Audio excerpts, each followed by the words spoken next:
यता सुन है झोले जाम्टे हो, राजनीति कस्तो हुन्छ, बौद्धिक स्तर कस्तो हुन्छ, मान्छेको बौद्धिकता भन्ने चिज, विवेक भन्ने चिज कस्तो हो भनेर राम्रोसँग सुन। एमालेकै मान्छेले नि सुन्दा हुन्छ हैन। एमाले यति राम्रा मान्छे पनि हुनुहुन्छ। ल हेर्नुस्, 3 जना भइसक्यो यो सरकार बनेपछि आत्महत्या गरेको। यहाँ सुन्नु, तपाईले बोल्नै नआउने हो भनेर अतिरञ्जित नबनाउनुस् न। हैन, एकछिन समय दिएर राम्रोसँग कुरा गर्दा हुन्थ्यो नि मान्यज्यू।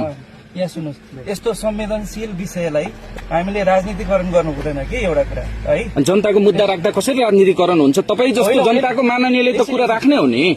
होइन, यहाँ सुन्नुहोस्, मैले कुरा राखिरहेको छु। तपाईलाई मैले के भनिरहेको छु, उहाँको परिवारले क्षतिपूर्ति पाउनुपर्छ सबभन्दा सुरुमा।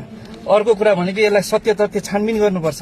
नेपाल सरकारले अब यस्तै कुराहरूलाई नदोहोरियोस् भनेर आफ्नो कामलाई राम्रोसँग अगाडि बढाउनुपर्छ।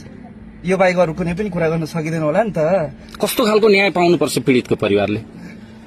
न्यायको के भन्छ, पीडितको परिवारले मात्र होइन, आउँदो समयमा हाम्रा नेपाली परिवारजनहरूले कसैले पनि यस्तो तरिकाले आफ्नो के भन्छ जीवनलाई त्याग गर्ने हिसाबले सोच्न बाध्य हामी कसैले पनि गर्नु हुँदैन। सरकार पक्षले पनि गर्नु हुँदैन, हामी कानून बनाउनु बसेकाहरूले पनि गर्नु हुँदैन। किनभने नीति कानून बनाउने ठाउँमा त हामी पनि छौँ नि त। त्यही कारणले गर्दाखेरि यसलाई हामीले एकदमै संवेदनशील विषयले हामीले महत्त्वको साथमा हेर्नुपर्छ। त्यही कारणले गर्दाखेरि यसलाई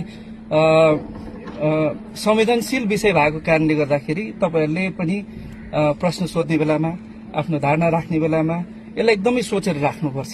किनभने परिवार त्यहाँ दुःखमा हुनुहुन्छ। कतिजना नेपाली परिवारजनहरू यस्तो घटना घटेका कारणले गर्दाखेरि समस्यामा हुनुहुन्छ होइन। त्यही कारणले गर्दाखेरि हामीले त्यसलाई त्यसरी हेर्नुपर्छ। अहिलेलाई यति बोल्छु है। मान्छेको जवाफ दिने स्तर हेर, बौद्धिक स्तर, सोच्ने क्षमता हेर हैन। यति राम्रा मान्छेले हो कि राजनीति गर्ने भनेको। तिमीहरूलाई के राजनीति